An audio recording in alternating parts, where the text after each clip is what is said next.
갈라디아서 1장. 사람들이 뽑은 것도 아니요 사람들이 보낸 것도 아니요 예수 그리스도와 그분을 죽은 사람 가운데서 살리신 하나님 아버지께서 사도로 삼으셔서 사도가 된 나 바울이 나와 함께 있는 모든 형제들과 함께 갈라디아에 있는 여러 교회에 이 편지를 씁니다. 하나님 우리 아버지와 주 예수 그리스도께서 여러분에게 은혜와 평안을 주시기를 바랍니다. 예수님께서는 하나님 우리 아버지의 뜻을 따라 이 악한 세상에서 우리를 건지시고 우리 죄를 씻기 위해 자기 몸을 바치셨습니다. 하나님께 영원토록 영광이 있기를 빕니다. 아멘. 하나님께서 그리스도의 은혜로 여러분을 부르셨는데 여러분이 이렇게 빨리 다른 복음을 믿는다고 하니 놀라지 않을 수 없습니다. 실제로 다른 복음은 없습니다. 그러나 어떤 사람들이 여러분을 혼란스럽게 하여 그리스도의 복음을 바꾸려 하고 있습니다. 우리는 여러분에게 복음을 전했습니다. 그러므로 우리든지 하늘에서 온 천사든지 우리가 전한 복음이 아닌 다른 것을 전한다면 그는 저주를 받아 마땅합니다. 내가 전에도 말했지만 이제 다시 말합니다. 여러분이 이미 받은 복음 외에 다른 것을 전하는 사람이 있다면 그는 저주를 받아야 합니다.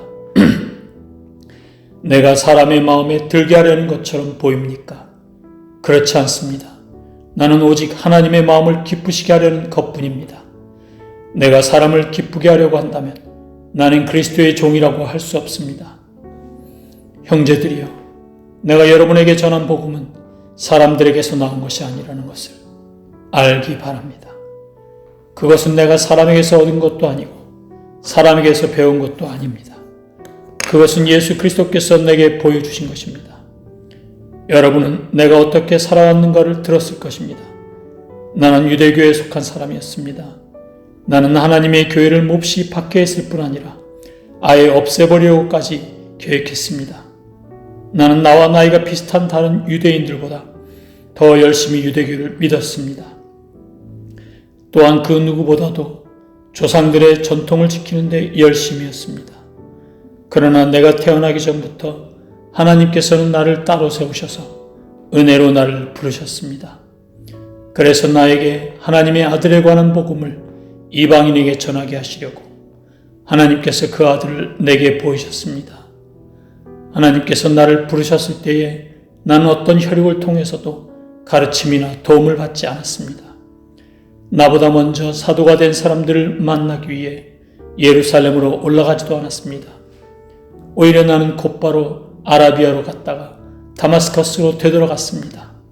3년 뒤에 나는 베드로를 만나려고 예루살렘으로 가서 그와 보름 동안을 함께 지냈습니다. 그리고 주님의 동생 야고보 외에는 그 어떤 다른 사도도 만나지 않았습니다. 내 말이 거짓이 아니라는 것은 하나님께서 아십니다. 그 후에 나는 시리아와 길리기아 지방으로 갔습니다. 유대에 있는 그리스도의 교회들은 나를 한 번도 만나지 못했습니다. 다만 나에 대해서 한때 우리를 박해했던 이 사람이 지금은 박해하던 그 믿음을 전하고 있다는 말만 들었을 뿐입니다. 그래서 이 성도들은 나로 인해서 하나님께 찬양했습니다. 2장. 14년이 지나서 나는 다시 예루살렘으로 갔습니다. 이번에는 바나바와 디도를 데리고 갔습니다. 예루살렘으로 간 것은 하나님께서 그렇게 하라고 계시하셨기 때문입니다. 나는 거기에서 교회의 지도자들을 만났습니다. 그들과 따로 만나서 내가 이방인들에게 전하는 복음을 설명해 주었습니다. 그것은 내가 전에 한 일이나 지금 하고 있는 일이 헛되지 않기를 바랐기 때문입니다. 나와 함께 있던 디도는 비록 그리스 사람이지만 나는 그에게 억지로 할례를 베풀지는 않았습니다. 우리 가운데 거짓 형제들이 몰래 들어왔기 때문에 우리는 이 문제에 대해서 이야기를 했습니다.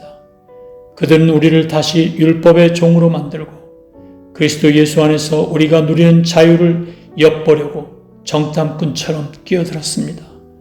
그러나 우리는 그 거짓 형제들의 뜻을 조금도 따르지 않았습니다. 우리는 복음의 진리가 늘 여러분과 함께 있기를 바랐습니다. 저 귀하다고 하는 사람들도 내가 전하는 복음을 바꾸지 못했습니다. 괄호 열고 그들이 귀한 사람이든 아니든 그것은 중요하지 않습니다. 하나님께서는 사람을 겉으로 판단하지 않으시기 때문입니다. 괄호 닫고. 오히려 그 지도자들은 하나님께서 베드로를 통해 할례를 받은 유대인들에게 복음을 전하도록 하신 것처럼 내게도 할례를 받지 않은 이방인들에게 복음을 전하는 일을 맡기셨다는 것을 알게 되었습니다.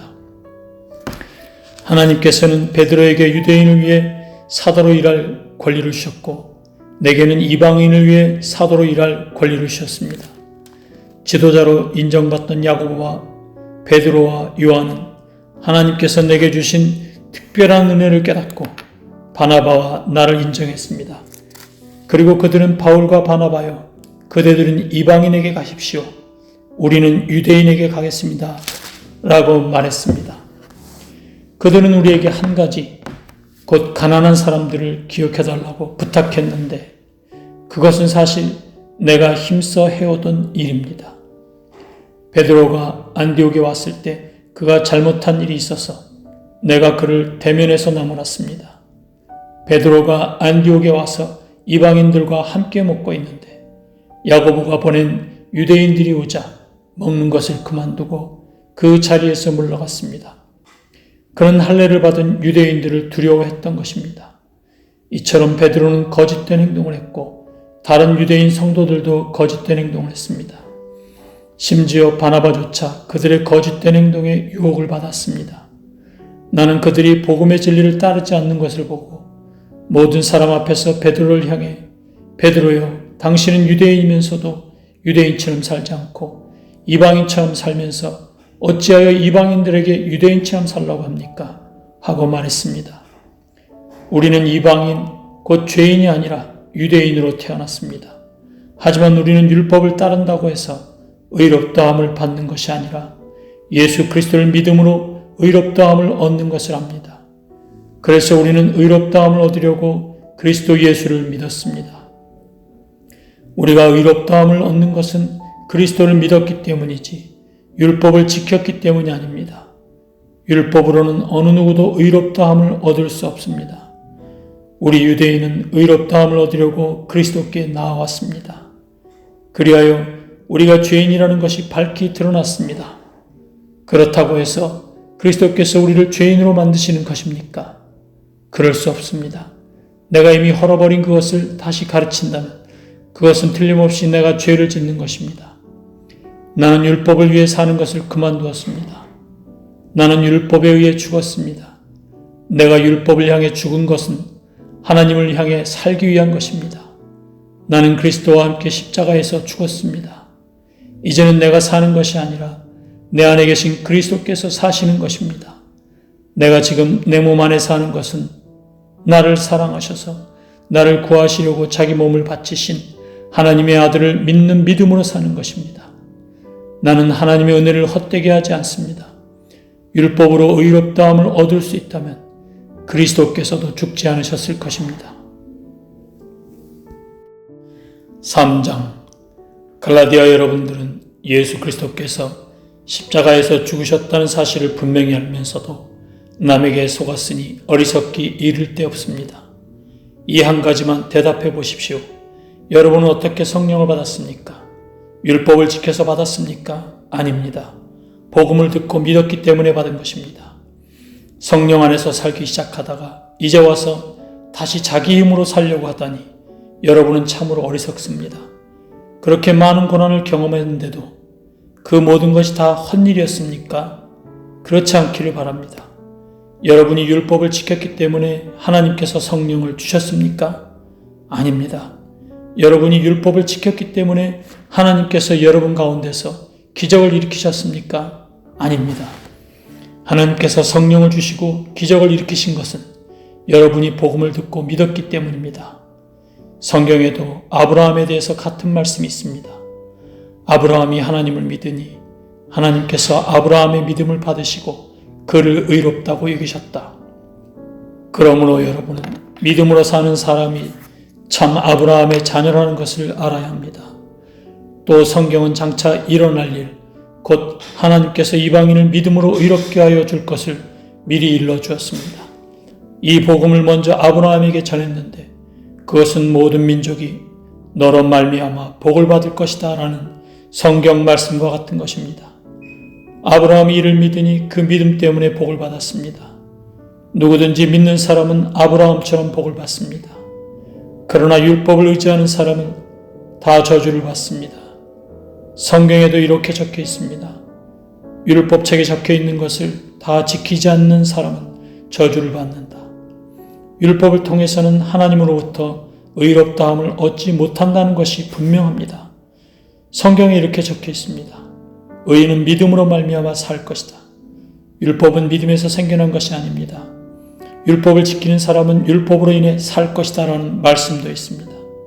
그리스도께서는 율법이 우리에게 씌운 저주를 거두어 가셨습니다. 그리스도께서 우리를 대신해서 저주를 받으셨습니다. 성경에도 이렇게 적혀 있습니다. 나무에 달린 사람은 다 저주를 받은 것이다. 그리스도께서 그렇게 하신 것은 하나님께서 아브라함에게 약속하신 복이 이방인들에게도 미치게 하기 위함입니다. 이 복은 예수 그리스도를 통해 옵니다. 예수님은 우리로 하여금 하나님께서 약속하신 성령을 믿음으로 받게 하기 위해 죽으셨습니다. 형제들이여, 예를 들어서 말하겠습니다. 사람들 사이에서도 약속을 맺으면 아무도 그 약속을 무효로 하거나 어떤 것을 덧붙일 수 없습니다. 하나님은 아브라함과 그 자손에게 약속하셨습니다. 그런데 하나님은 여러 사람을 가리키는 말로 그 자손들이라 하시지 않고 오직 한 사람을 가리키는 말로 네 자손이라고 말씀하셨습니다. 그 한 사람이 바로 그리스도이십니다. 내 말의 뜻은 이렇습니다. 하나님께서 아브라함과 맺으신 언약을 그보다 430년 뒤에 나온 율법이 없앨 수 없다는 것입니다. 만약 우리가 받을 유업이 율법을 통해서 온다면 그것은 약속에서 나온 것이 아닙니다. 하지만 하나님께서는 약속하신 것에 따라 아브라함에게 복을 베풀어 주셨습니다. 그렇다면 율법은 무엇을 위해 있습니까? 율법을 사람에게 주신 것은 하나님께서 약속하신 아브라함의 특별한 자손이 오실 때까지 죄가 무엇인지를 밝히기 위해서입니다. 율법은 하나님께서 중보자, 가로 열고 중개자, 가로 닫고 예 손을 빌어 천사들을 시켜 만든 것입니다. 그러나 중보자는 한 편에만 속해 있지 않습니다. 하지만 하나님은 한 분이십니다. 그렇다면 율법은 하나님의 약속과 반대되는 것입니까? 그럴 수 없습니다.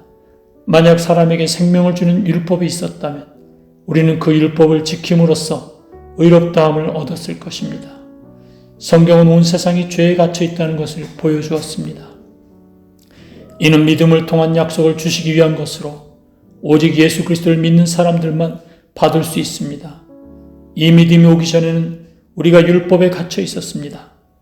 하나님께서 장차 올 믿음의 길을 보여주실 때까지 우리에게는 자유가 없었습니다. 그리스도께서 오시기 전까지는 율법이 우리의 선생이었습니다. 그러나 그리스도께서 오신 뒤에는 우리가 믿음으로 인해 의롭다함을 받을 수 있게 되었습니다. 이제 믿음의 길이 나타났으므로 다시는 우리가 율법에 갇혀 있을 수 없습니다. 여러분은 그리스도 예수를 믿는 믿음을 통해 하나님의 자녀가 되었습니다. 여러분은 모두 세례를 받아 그리스도와 연합하였으며 그리스도로 옷을 삼아 입었습니다. 그리스도 안에서는 유대인이나 그리스도인이나 종이나 자유인이나 남자나 여자나 차별이 없습니다. 여러분은 그리스도 예수 안에서 모두 하나입니다. 여러분은 그리스도에게 속한 사람입니다. 그러므로 여러분은 아브라함의 자손입니다. 하나님께서 아브라함에게 하신 약속대로 여러분은 하나님께서 주시는 모든 복을 받습니다.